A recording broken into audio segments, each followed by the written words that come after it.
watching David Graham Sports Report. I'm watching what? David Graham Sports Report. Okay. What are you guys watching? You watching? Basketball game. Okay.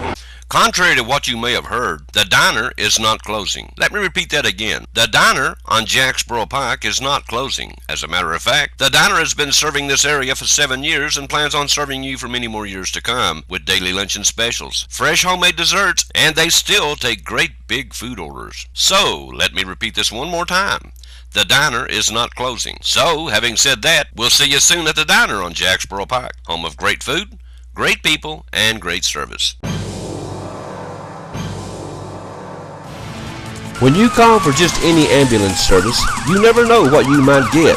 But when you call Vital Care at 423-562-9370, you'll get an experienced staff, experienced and professional people who know what the word emergency really means. Don't just trust anyone. You do have a choice when it comes to ambulance service in this area. 562-9370. Thanks for watching my papa on WLAF. Our Cougars were canceled, our Blue Devils were canceled, almost everything in the county was canceled, but the TMSAA tourney didn't miss a beat as they finished up Saturday at Jellicoe High School. Congratulations to all the teams, but especially the ones who will move on and play in Sevierville, and they are in the girls' third place game. Congratulations go out to the Lady Rams of Birchfield, who will advance as they beat Robbins 31-24. Leading the charge for the Lady Rams of Birchfield was Michaela Reagan, who had 11 points. Sierra Young was right on her heels with 9, while Chessie Lowe and Emily Mays had 4 each. Now pacing the Lady Hawks of Robbins was Brooklyn Hudson with 12, Caitlin Cole and Abby Overton had 10 each, but that was about it. In the championship game, it was Fairview going up against Winfield, with Winfield coming out on top in this one 46-35. Fairview was led in scoring by Michaela Newport, who had 18, Hannah Myers had 6, and Bailey Strunk and Haley Phillips had 3 each.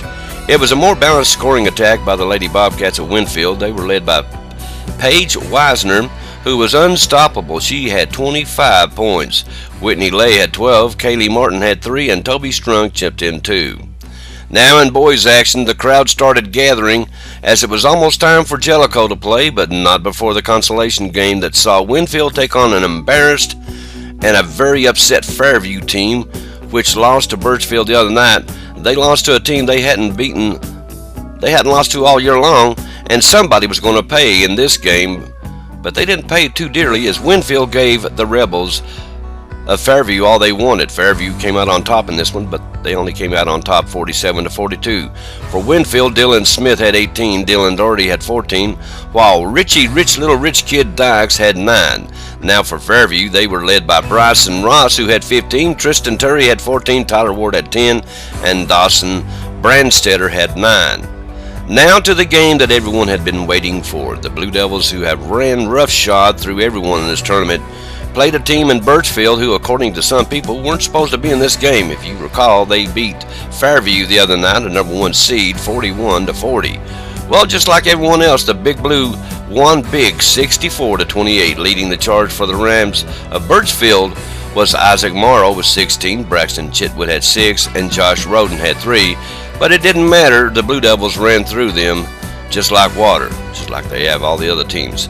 Big Blue was led in scoring by Adam Marlowe with 15, Sean Moses had 14, and so did tournament MVP Isaac Mitchell. Gage Hyslop had 8, and Tony Smith had 6. In AAA tourney action, though, in Clinton Middle School, and we've not got down there yet, La Follette Middle School is already out. They lost almost before they got started, as both the boys and girls teams lost to Horace Maynard, and that's hard to believe because our La Follette teams are pretty good teams, and I figured they would improve enough during the season to make some hay in this tourney, but they didn't even get to the barn. But the Eagles and Lady Eagles are still in it. Both boys and girls teams beat Clinton the other night. The Lady Eagles will play Monday night at 8 p.m. and the boys will play Tuesday night. We don't have the time on that game yet, but we will before we leave the gym Monday night. So get down to Clinton Middle School Monday night at 8 p.m. and support the Lady Eagles. Okay, that's a real quick look at today's sports. I want to remind you to follow the Cougars and the Blue Devils when they play right here on the WLAF Sports Network at 1450WLAF.com. Hey, stay tuned. There's lots more to come right here on WLAF. We'll see you later.